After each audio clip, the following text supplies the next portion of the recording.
Hola, hola, hola a todos chicos de 10.º grado. Les habla su profe Sandy Solís. En esta ocasión, para socializar nuestro tema de inicio de la cuarta y última guía de trabajo en esta modalidad de escuela en casa. En esta guía de trabajo nosotros iniciamos con el tema que tiene que ver con las relaciones semánticas. ¿Y qué son las relaciones semánticas? Son todas aquellas conexiones que tienen que ver con el significado y que nosotros hacemos para darle sentido a lo que expresamos. Se tiene en cuenta que la semántica es la parte o la rama de la lingüística que estudia lo que tiene que ver con el significado de las palabras. Pero no hay un solo significado absoluto de las palabras.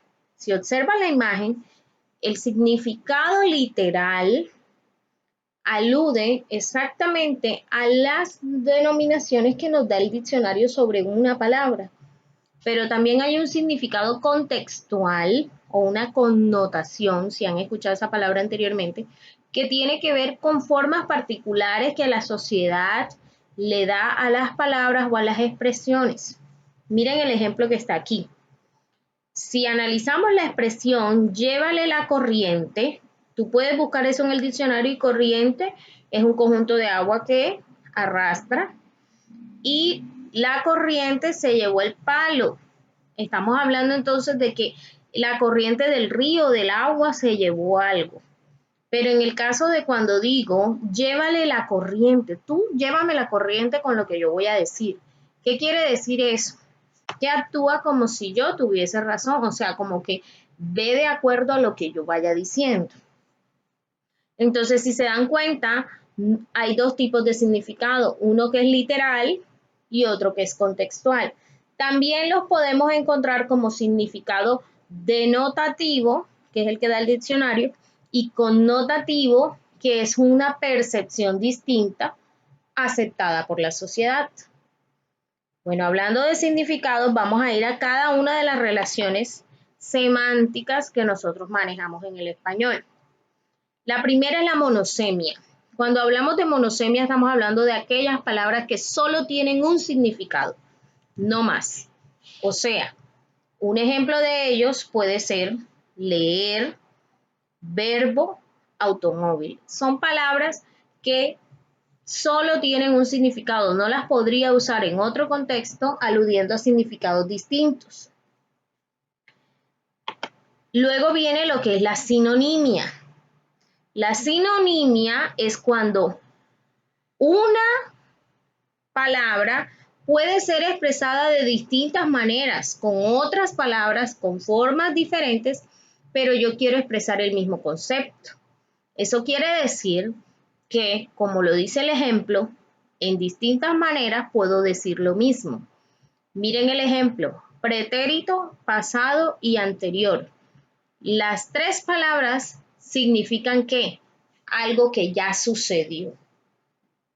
Yo puedo hablar de una acción en pretérito, puedo hablar de una acción en pasado y puedo hablar de una acción anterior y estoy refiriéndome a lo mismo. Por otro lado, aparece lo que es la relación de antonimia y esta es un poquito más amplia porque conocemos el antónimo como lo opuesto, pero ya en 10.º grado nosotros podemos hablar de los tres tipos de antónimo que existen. Son significados contrarios, pero hay tres tipos. Graduales, cuando esas palabras se oponen con diferente grado de intensidad.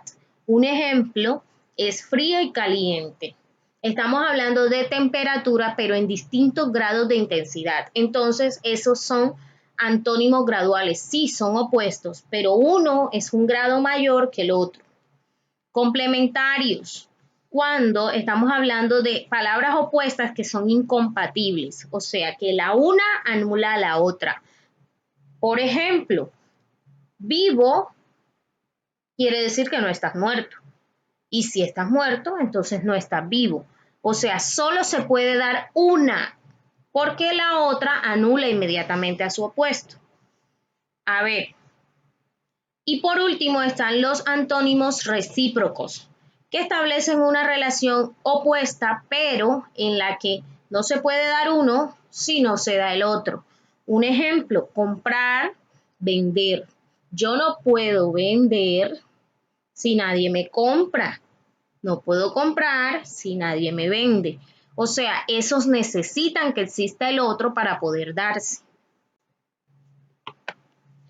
Seguimos con lo que es la polisemia. Es lo contrario a monosemia, y estamos hablando de esas palabras que una sola palabra puede tener distintos significados y puede funcionar en distintos contextos, ¿ya? Un ejemplo claro aquí es la palabra sierra, que puede referirse a la herramienta o también puede referirse a la montaña. Entonces, sierra es una palabra polisémica porque puede tener dos significados totalmente distintos. Homonimia. Aquí en homonimia vamos a encontrar que las palabras pueden escribirse igual o no pueden escribirse igual, pero suenan igual, pero su significado es diferente.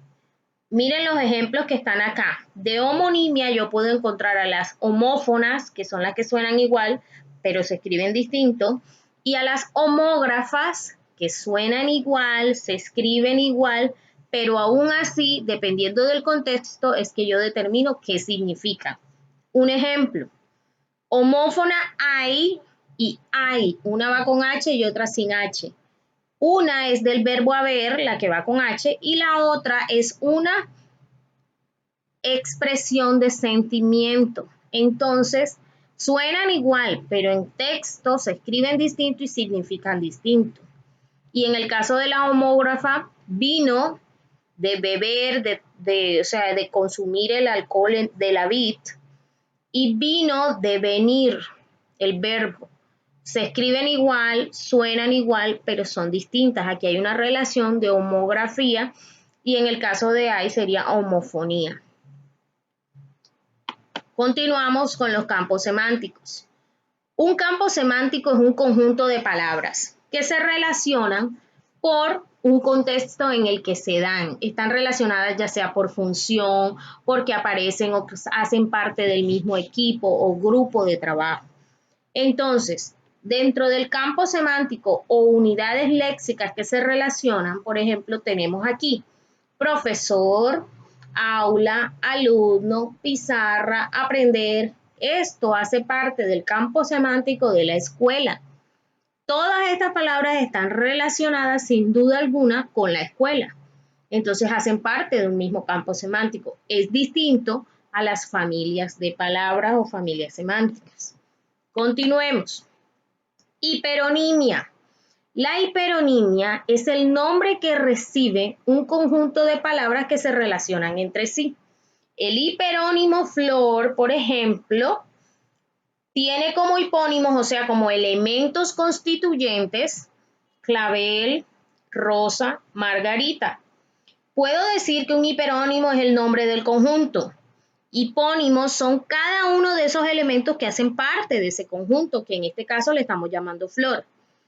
Pero la relación que hay entre clavel, rosa y margarita se llama cohipónimos porque todos ellos hacen parte de un grupo grande que es el hiperónimo flor. Comprendido eso, entonces, hiperonimia, el nombre del conjunto en el que hacen parte un grupo de palabras, hipónimo, cada uno de los elementos del conjunto del que hacen parte las palabras, y cohipónimos, otros elementos que acompañan a una palabra dentro de un grupo que se llama hiperónimo. Con estas relaciones semánticas, nosotros culminamos nuestra guía de trabajo en nuestro primer taller, familias léxicas. Todas estas familias léxicas las denominamos cuando analizamos la raíz de las palabras y eso lo vimos en nuestro taller de cómo se forman las palabras. Si la palabra tiene la misma raíz, hace parte de la misma familia léxica. Analicen el ejemplo. Aprender, aprendizaje, aprendiz. Nos veremos en una próxima ocasión explicando los ejercicios de la guía. Muchas gracias.